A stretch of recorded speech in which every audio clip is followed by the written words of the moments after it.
Shoot, here we go again.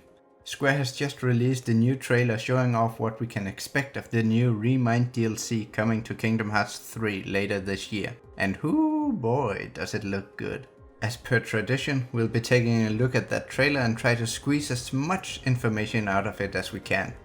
A little warning though, this video will contain major spoilers for Kingdom Hearts 3 and its epilogue. So if you haven't yet played the game, I'd suggest you click away right now.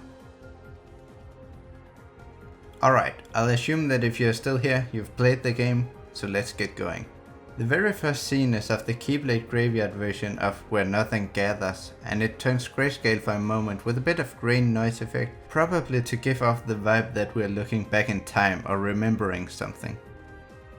There's a cut to a guy sitting on a rock at the Keyblade Graveyard. First the colors are inverted and then they turn grayscale again. Although this time without the grain effect. Whether or not this means anything, I don't know. Just looking at the hooded man's physique allows us to try to guess who this might be. One likely guess as to who this might be would be Luxu, but the width of the shoulders doesn't match up with Xigbar's in Kingdom Hearts 3. But they do kind of match with his slanted shoulders of the previous games, although I doubt we can conclude anything based on that. It could be the Master of Masters or Luxu in form pre or post Xigbar. The camera zooms out to reveal a character walking towards the sitting hooded man. The hood is pulled back and shows us young Xehanort. One thing that sticks out like a sore thumb is that his eyes are grey, just like in the flashbacks from Kingdom Hearts 3. This probably means that the DLC will be exploring how Xehanort got his yellow eyes. While all of this is happening, we have a text-based conversation going on where the hooded figure asks how something went, and where Xehanort replies that the code is useful as it wards off darkness. The conversation clearly implies that this is the first time Xehanort uses the code, so this guy is the one that set Xehanort on his path. The hooded figure replies back, and this time the mannerisms scream the Master of Masters to me, which is a bit odd. Has the Master then traveled back in time again after being summoned post Kingdom Hearts 3? Another possibility is that this is Luxu. From the secret reports we know he interacted with Xehanort and then played a fool to get No Name back. It could be that Luxu interacted with Xehanort, maybe even before he took the form of Xigbar. Anyway, the hooded figure asks how a world tour went. We can only assume that this is the same world tour that Xehanort mentioned in the secret reports. Xehanort replies that it was awful because he realized just how much the worlds need him. I believe it's this experience that drives Xehanort to try and recreate the second Keyblade War, as at the end of Kingdom Hearts 3 he mentions that he wants the world to have a new start. During the conversation we have the grayscale flashes again, and some cuts use the grain noise effect while others don't. Next up is a clip of Riku fighting at the Keyblade Graveyard with Sora as his party member. They fight against Riku Replica and Xigbar. I'll wait till a bit later to give my thoughts on how this plays into the story we know from Kingdom Hearts 3. The combos he performs seem to be the same as from when we played him, and his HP and MP stats are also the same. As could be expected, the combos Sora uses are also the same as when we played him. After a cut, we're now playing as Aqua with only Ventus and no Sora as her party member. They are fighting against Terranort and Vanitas. Her stats and attacks also seem to be unchanged from the game.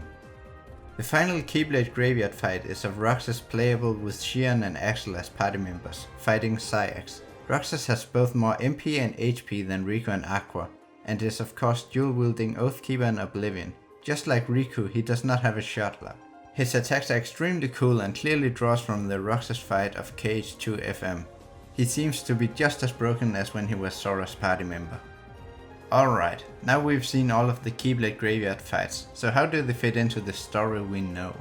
Well, the first fight of Riku and Sora against Replica and Xigbar complies with what we've played, and the second fight with Ventus and Aqua against Terranort and Vanitas could be before Sora shows up and joins as a party member.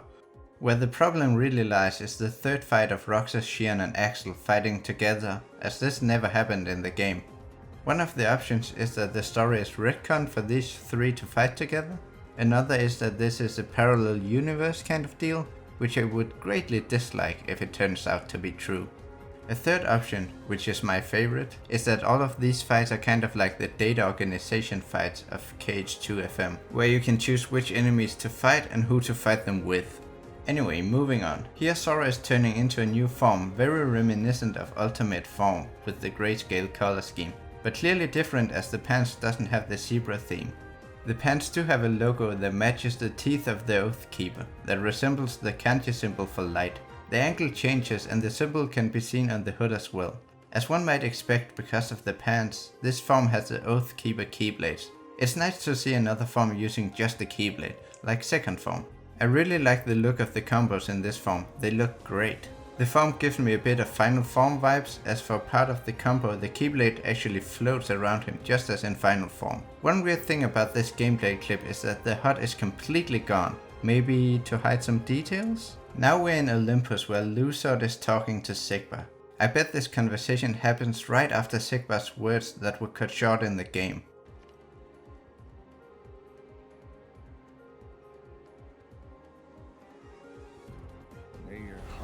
Luzord seems to know that Xigbar is more than he lets on and inquires about it, but doesn't seem to get an answer, or at least nothing that he can use. As he vanishes, he says he'll just pretend to not know anything. Xigbar then asks to himself who Luzord really is while having a scowl on his face. We know Luzord is from the time of Union Cross, but he hasn't been introduced yet. Xemnas knew he was from back then, but Xigbar/Luxu, who watched the events unfold, apparently doesn't know who he is. Does this mean Luxu doesn't play a prominent role in the events to come in Union Cross? For part of the conversation, Xigbar is holding one of Luzord's cards, probably because it was thrown at him. I doubt this is one of his wild cards, just a normal card. Alright, that is all I had for this video. I hope you've enjoyed, and I'll see you in the next one.